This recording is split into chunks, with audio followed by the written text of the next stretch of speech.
नमस्कार दोस्तों, नागपुर में पहुंचे हम जिलाधिकारी कार्यालय में। और जिलाधिकारी कार्यालय में एक महिला है जिसके ऊपर काफी महीनों से अत्याचार हो रहा है और उसकी एफआईआर अभी तक दर्ज नहीं हो पाई है। तो वो आज पहुंची है जिलाधिकारी कार्यालय में और जिलाधिकारी कार्यालय में अनशन करने की तैयारी में वो वहां पर पहुंची है। और वो काफी महीनों से सरकार को एक दरखास्त कर रही है कि उसके साथ जो अत्याचार हुआ उसको बेघर कर दिया गया। तो जिलाधिकारी और कमिश्नर ऑफिस सभी जगहों पर उन्होंने अपनी फरियाद लगाई है, लेकिन उस फरियाद का कोई भी उन्हें लाभदायक जवाब नहीं मिला है। और जिस तरह से महाराष्ट्र में महिलाओं का सम्मान और महिला जो लाडली बहन योजना चलाई जा रही है उसके तहत जो महिला को न्याय दिलाने के लिए एक उसे जो गवर्नमेंट की तरफ से प्रयास किया जा रहा है, लेकिन गवर्नमेंट का प्रयास भी यहाँ एक तरह से उस महिला को न्याय दिलाने में असफल दिखाई दे रहा है। और वो महिला न्याय के लिए जिलाधिकारी कार्यालय के सामने अनशन पर बैठी है और उसने पहले जिलाधिकारी को इस बारे में निवेदन भी किया है। और जिलाधिकारी को उन्होंने इसके बारे में 3 दिन पहले ही सूचना की है कि अगर मुझे न्याय नहीं मिल पाता है तो मैं अनशन पे बैठ जाऊंगी और आमरण अनशन करूंगी। तो उसी के तहत जिलाधिकारी कार्यालय के सामने वो महिला आज अपने न्याय के लिए आई है। और हम लोग विदर्भ नंदन न्यूज के तरफ से ये सारी चीजें आपको दिखाने का प्रयास कर रहे हैं कि महाराष्ट्र के अंदर एक महिला को जो यहाँ पर न्याय मांगती हुई दिखाई दे रही है उसे जिलाधिकारी कार्यालय के सामने इस तरह से अपने हक के लिए लड़ना पड़ रहा है। और द्रौपदी मुर्मू जो यहाँ के राष्ट्रपति है, महिला राष्ट्रपति होते हुए उन्हें आज अपने न्याय के लिए रास्ते पर उतरना पड़ रहा है और उन्हें न्याय नहीं मिल पा रहा है। ये स्थिति आज यहाँ देखने में आ रही है। और महाराष्ट्र में जिस तरह से महिलाओं का सम्मान देखने में आ रहा है, लेकिन महिलाओं का सही मायने में सम्मान हो रहा है या नहीं हो रहा है, ये एक पीड़ादायक सत्य यहाँ आप देखोगे। हमारे माध्यम से हम ये दिखाना चाह रहे हैं कि महिला पर जिस तरह से अत्याचार होता है, तो हम जानना भी चाहेंगे कि इस महिला के साथ में क्या हुआ है। तो हम पूछना भी चाहेंगे कि क्या हुआ है, क्या मायने में। आपका नाम, परिचय क्या है मैडम? मेरा नाम माया राउत है। मैं दिगोरी नाका पवन पुत्र नगर में रहती हूँ। 14 साल से मैं जिस घर में रह रही थी वो घर मालिक ने एक 28 मई को आकर मेरे घर में सो गया, मेरे बेड पे। मैं बोली तुम निकल जाओ या काहे के लिए, तो मैं बोलता था फुल तैयारी से आया हूँ, मुझे तुम्हारे साथ बोलने में शर्म आ रही, लेकिन क्या क्या बोल रहा था? क्या तुम्हारे? मुझे तुम्हारे साथ सोना है बोल रहा था। कौन? वो घर मालिक। नाम क्या है उसका? नाम क्या है उसका? कृष्णा सावन नाकाड़े। कहाँ रहता है वो? पार शिवनी में रहता है। अच्छा, आप कब से जानते हो उनको? मैं 14 साल से वही घर में तब से जानती हूँ। आपके साथ जब उन्होंने ऐसा असभ्य भाषा में प्रयोग किया तो आपने कोई विरोध नहीं किया? विरोध किया। मैं भागते दौड़ते मैं पुलिस स्टेशन न चली गई। हाँ। मेरे पास पैसे भी नहीं थे, ऐसे फिर झटापटी हुई दोनों में। हाँ। मैं वैसे भागती निकली, मेरे पास पैसे भी नहीं थे, तो एक रास्ते पे मेडिकल स्टोर से उसको 50 रुपए मांगे। आप जानती हो कि आप एक महिला हो, एक महिला के साथ ऐसे असभ्य भाषा का प्रयोग करना, जो कि महिला का कानून है, महिला आयोग है, बावजूद आपके साथ कोई महिला नहीं आई उस समय? मैं घर में अकेली थी सर। हाँ। मैं घर में अकेली। तो आपने अपने आजू बाजू पास पड़ोस के लोगों से मदद नहीं मांगी कि ये मुझे इतनी गंदी हरकत के लिए प्रेरित कर रहा है? हाँ, तो मदद मांगी और दौड़ती भागी चली गई मैं। तो मेडिकल स्टोर वाले को 50 रुपए मांगे और हुड़केसर पुलिस स्टेशन गई मैं तकरार देने के लिए। लेकिन हुड़केसर पुलिस स्टेशन वाले ने मेरी तकरार ही नहीं ली। तकरार में क्या बोला, क्यों नहीं लिया?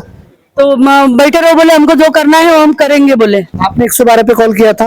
112 पे कॉल किया था, हुड़केसर पुलिस स्टेशन वाला नहीं आया। हुड़केसर पुलिस स्टेशन में आता वो। जब आप पुलिस स्टेशन गए तो वहाँ कोई महिला अधिकारी थी या नहीं थी? महिला अधिकारी थी। महिला अधिकारी ने क्या कहा आपसे? तो इनके ऊपर केस लगा दो बोले। आपके ऊपर? हाँ। किस बात का केस लगा आपके ऊपर? का केस। आपने हाफ मर्डर किया था क्या? हाँ, तो इसलिए तो मैं बोल रही थी मैंने हाफ मर्डर नहीं किया है, तो मैं हाफ मर्डर केस काहे के लिए लिखूं करके। हाफ मर्डर किसका हुआ है?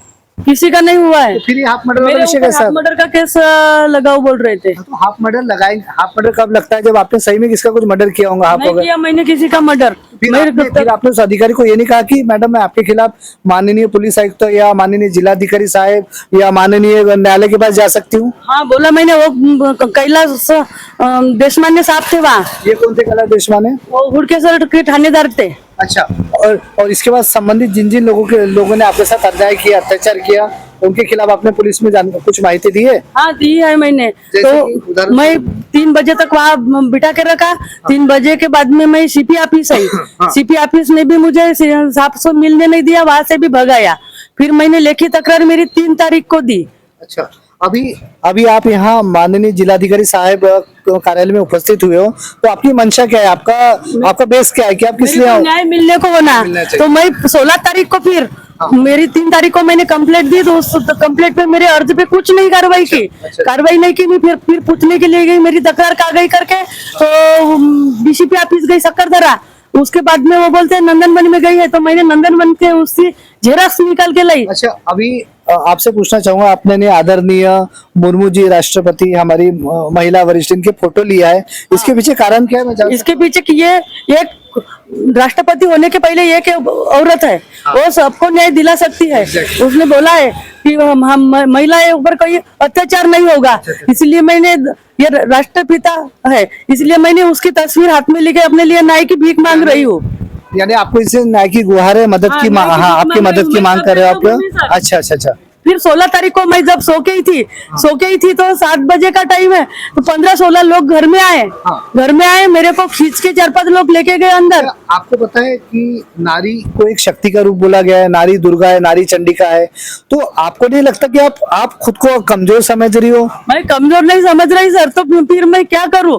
मैं अभी आत्महत्या करने वाली थी, लेकिन विदर्भ नंदन मीडिया चैनल वाले ने बताया कि वैसा मत करना, मरना है तो संघर्ष करके मरो, आत्महत्या करके मत मरो। नहीं, आपको बताना चाहूंगा, विलन आपको कभी भी मारना नहीं चाहता है, वो आपको मरने से और जीने के बीच की जो कड़ी है वो दिखाना चाहता है कि मरना हर चीज का सोल्यूशन नहीं है, आत्महत्या करना सोल्यूशन नहीं है। जब तक हम जिंदे, एक संघर्ष है, आपको लड़ना पड़ेगा। आदरणीय ताई, आपको अपने महान हमारे परम पूज्य बाबा साहब आम्बेडकर जी, हाँ, तो जितने मैं- भी महान संघर्ष योद्धा थे, उन्होंने सिखाया कि लड़ो और अपने अन्याय के खिलाफ आवाज उठाओ।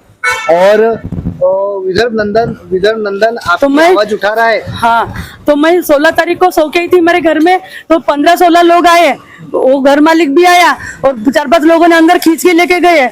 मेरी पूरी बेइज्जती के मेरे कपड़े फाड़े, मेरे कपड़े भी फाड़े, मेरे को मारा, दीवार पे सर पटकाया मेरे को पूरा अंधेरा अंधेरा भी दिख रहा था।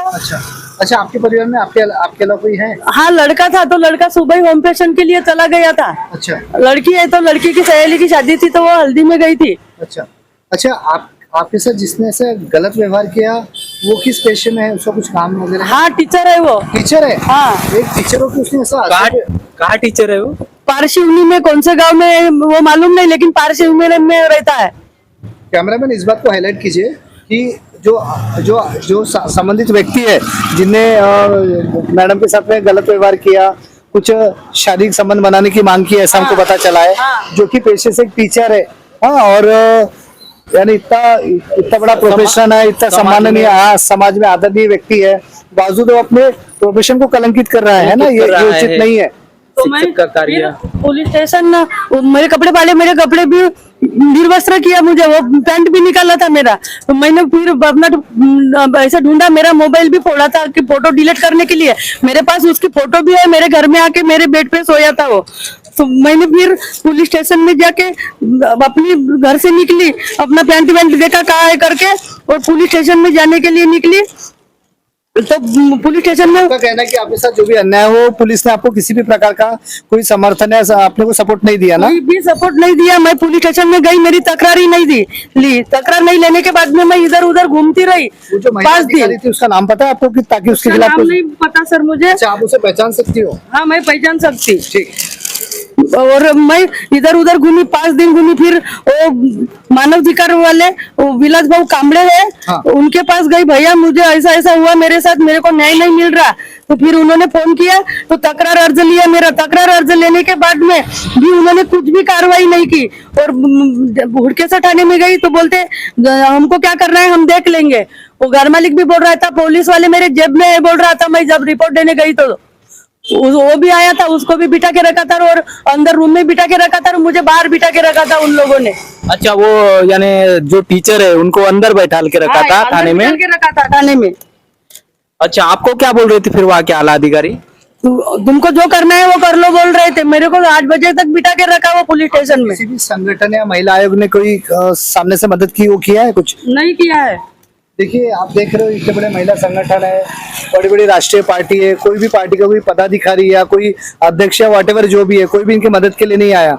ये तो अन्याय है ना एक महिला के साथ। एक महिला आज माननीय कलेक्टर ऑफिस के सामने खड़ी है, बेचारी भूखे प्यासे सुबह से 10 बजे से 9 बजे से, और उसको न्याय नहीं मिल रहा है, उसको न्याय की उम्मीद है।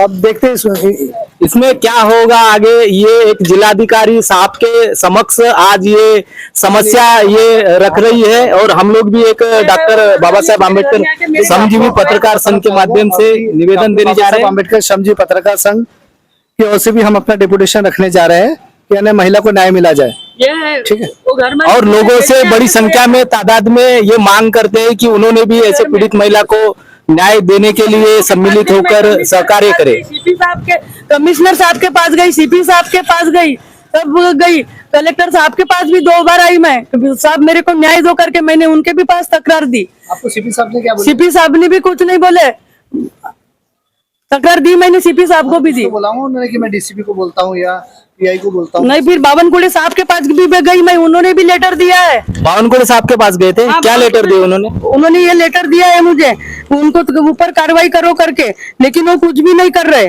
बावनकुड़े साहब का भी नहीं सुन रहा कोई? नहीं, कोई नहीं सुन रहा। अब वो तो इतने बड़े लीडर है, उसके बाद बावनकुड़े प्रदेश अध्यक्ष है भारतीय जनता पार्टी के, इतने बड़े प्रसिद्ध नेता है ना। और पास गई मैं, उन्होंने भी लेटर दिया है, और गृह मंत्री को भी लेटर दिया है मैंने, माजी गृह मंत्री देशमुख साहब, हाँ उनको भी दिया है। क्या बोले अनिल देशमुख साहब? अनिल देशमुख साहब बोले हम लेटर भेजते, बोले डीसीपी साहब को बोले। अच्छा, और आपका जोन कौन सा, पुलिस स्टेशन कौन सा आता है? पुलिस स्टेशन हुड़केश्वर आता है हमारा। हुड़केश्वर जोन कुछ मालूम है आपको? जोन 3 है, जोन 4 है? जोन 4 है। जोन 4 है। हाँ, और गृह मंत्री अभी देवेंद्र साहब फडणवीस को भी दिया है, उनके ऑफिस में जाके मैंने लेटर दिया है। अच्छा अच्छा। उन्होंने कुछ बोले कार्रवाई के लिए? कार्रवाई के लिए हम करते बोले, लेटर लिया और उसके ओसी भी दिया है मेरे पास। अच्छा, मैंने दिया है, उसका प्रूफ भी है मेरे पास में। अच्छा, गृह खाते की तरफ से कुछ भी कार्रवाई नहीं की जा रही इस पुलिस मसले में? डिपार्टमेंट की ओर से नहीं की जा रही, और माननीय गृह मंत्री जो कि पुलिस डिपार्टमेंट से ही संलग्न है ना, आदरणीय। और मुझे 8 तारीख को नोटिस भेजा और ठाकरे ने, पुलिस ठाकरे कौन? पुलिस स्टेशन हुड़केसर पुलिस स्टेशन का है, तो तुम आ जाओ बोले। मेरे मोबाइल में है वो नोटिस भेजा है, तो मैंने नंबर दिया था उसको, तो नोटिस भेजा तुम बयान देने आ जाओ करके। तो मैं गई, तो मेरे को 3 रूम में बयान देने के लिए 3 लोगों ने बुलाए, 3 जगह। और फिर बोली मैं मेरी ओसी दो, मैंने बयान दिया है तो मेरी ओसी ही नहीं दी, मैं उसके पीछे पीछे घूमी। मैंने आपको 149 का नोटिस वगैरह दिया था कुछ? हाँ, मेरे मोबाइल में है नोटिस दिया था। बता दीजिए उसमें क्या लिखा था? तो मैंने मेरा बयान दिया, मेरे साथ जो पहले मैंने तकरार में जो हुआ था तो वही लिखा था, लेकिन मेरे साथ पहले से जो हुआ है वो 7-8 लोग लेके 1-2 बार आया था। वो भी आप क्या चाहते हो? मेरे को न्याय होना, आपको न्याय होना? मेरे को न्याय होना। अभी मेरे रहने का खाने का भी ठिकाना नहीं है। सब कहाँ रहते आप? अब बस्ती में वो मंदिर का काम चालू है, वो मंदिर में रह रहे हैं। तो आपका सामान वगैरह सब फेंक दिया है उन्होंने? सब फेंक दिया है, सब पानी में गीला हो गया, कुछ नहीं, कपड़े भी नहीं पहनने के लिए, खाने के लिए भी कुछ नहीं है। देखिए, आप सब हम ये कपड़े पहन के महिला के सम्मान में ऐसे बहुत सारे भाषण दिए जाते हैं। महिला के सम्मान में हम मैदान में ऐसे, आपने सुना होगा, बहुत सारे भाषण दिए जाते हैं। और एक महिला बेचारी पीड़ित गरीब महिला जो कि हमारी माँ बहन बेटी के समान है, आज वो न्याय के लिए दर बदर भटक रही है। अब उसे न्याय किस माध्यम से मिलेगा, हम देखेंगे आगे। तो आप कब तक बैठने वाले हो यहाँ? जब तक मेरे को न्याय नहीं मिलेगा तब तक मैं बैठूंगी, या मर जाऊंगी तो ठीक है। बाकी लोगों की ठोकरे खा के, दर की ठोकरे खा के मरने के बजाय यहाँ आके मरूंगी तो अच्छा है ना। आपका आमरण आंदोलन उपोषण है या क्या है? आमरण उपोषण है मेरा। आपने ऐसा बताए हो लेटर शासन दिया को? है मैंने, कलेक्टर साहब को भी लेटर दिया है। लेटर दिखाओ, आपका कौन सा लेटर दिए थे कलेक्टर साहब को?